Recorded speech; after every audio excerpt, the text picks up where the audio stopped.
We all bleed blue. I'm here to talk about what I believe the Blues should be doing in the NHL 2024 draft. And here is my hopes, predictions, whatever you want to call it. But let's go ahead and get into it. Obviously, the Blues have the 16th overall pick. I do think that we do have some options here.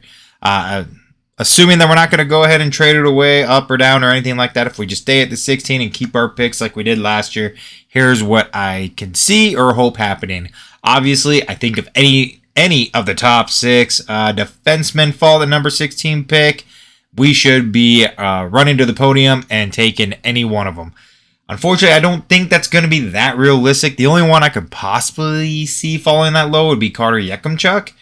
But even then, I think that's going to be a stretch for the Blues. Here, what I think is going to be the more realistic picks. And let's go ahead and talk about the needs. Obviously, I think the Blues, and everybody knows we need more defensive prospects, especially on the right-hand side. The guy I see the most popping up for the Blues in the 16th spot is Adam Jiricek. I think Adam Jiricek is a pretty good player and possibly does have really good potential. I do not think he's going to be the best pick, though. With his injuries and just everybody has him all over the place. Some say he's a really good skater and mover. Other scouts also say he's not that great and that fast of a skater, doesn't really move all that well. And with the leg injury, I think it's going to set him back. And I don't think the Blues really want to be in a situation like they did with Scott Perunovich, where we might have an injury-prone defenseman that's young and needs to be developing. I think that really set Scott Perunovich back with his full potential. I don't think we want to go through that again. In terms of defensemen, I like Stane Solberg. I think he would be a really great option. Right now, they have him at 17 going to the Washington Capitals. He looks really, really strong. He moves pretty good. He is willing to play physical, and that is some Blues hockey that we love and need. He looked really good in the overall tournament. He was shutting down players like Connor Bedard. I saw him lay a big old check on to Colton Parayko and stopped him right in his tracks. At 6'2", 205, he plays like a big boy, and he is not afraid to get physical. The one I would like to see really come off the board and then just go ahead and just taking the shot on is Cole Hudson. I think Cole Hudson at 5'10", 159, yes, he has some growing to do, but he is going to look awesome as an offensive defenseman. I think he has the potential of easily taking over the spot of Scott Perunovich or Torrey Krug in the future on the power play. Him and his brother look like phenomenal players. I think Cole Hudson, though, does have a lot more upside. I think he has the potential of putting up 50-plus points in a season. He has some characteristics of like Cale Makar, the way he kind of moves and distributes the puck. He could work on his shot a little bit more and maybe get a little more power in it, but he moves and distributes the puck very, very well.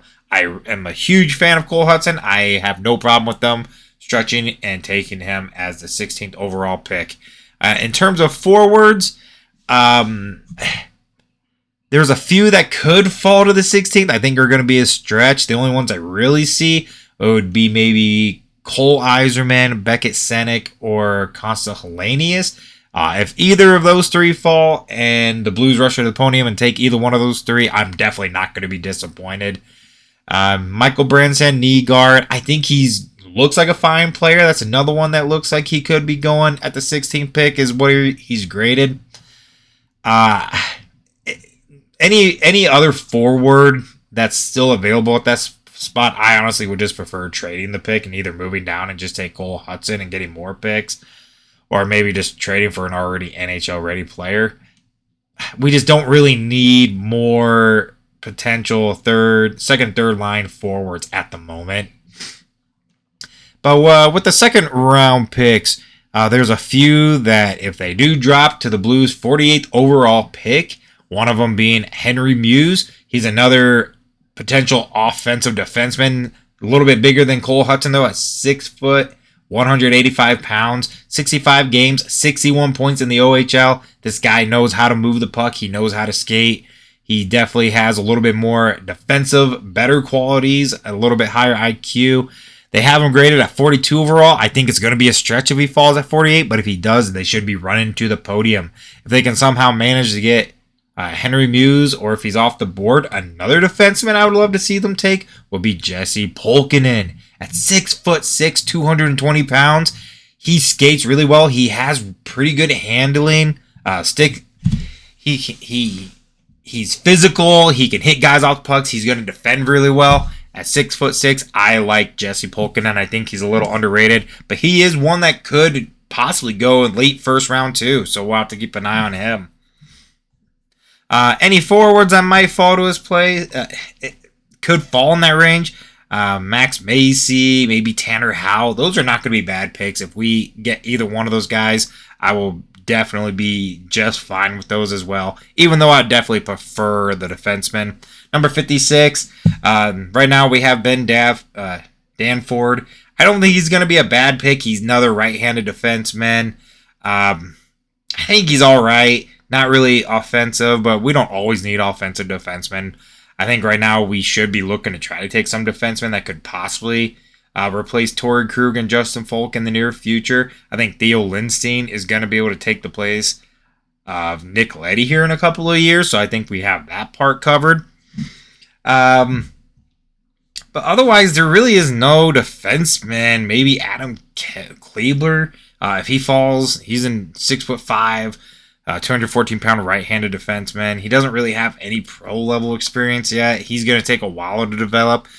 One pick that really stands out to me would be Luke Misa. I really think if we're going to take a forward, he would be a good one. Him and his little brother are going to be coming up in the draft, and they look phenomenal. They're 5'10". They are small, but these guys move quick, and they can pass the pucks. And Luke Misa, actually, I think has a really pretty decent shot. 66 OHL games, 26 goals, 55 assists, 81 points. I think he's going to be a guy that would be a phenomenal pick at 56. Another little underrated guy that I see, he could possibly be falling in the third round. But if he doesn't, or if we can get him in the third round, that'd be great. But at the 56 picks, I really like Miguel Marquez. I hope I said that name right. He looks really, really well to me. I think he's a little underrated. Right-handed shot, 5'10", 187 pounds, 67 WHL games, 28 goals, 46 assists, 74 points. I really like this guy. He may look 5'10", but if you look at his stats, he can put up points. He shoots really well. He's fast. He has a lot of skill sets that I see, like Jordan Kyrou has. He moves pretty smooth, really quick, passes pretty good, decent shot. But he is physical, and that 57 penalty minutes does show. He's not afraid to get in there, throw some bodies, lay some hits, go to the forecheck, dig for the puck. He plays a good rough game, kind of like a little bit of our Australian Nathan Walker. Maybe not to that extent, but you do see some of that in there. He can get feisty. I really like this right-handed shot, and I do think we need more right-handed shots to come up into our system as well. I think we're running a little thin on it, but that would be another really great pick I would love to see. If you guys have any questions, comments, concerns, leave a thumbs up. I'd like to review and see what everybody else thinks of these picks. Otherwise, talk to you later. Thanks. Bye.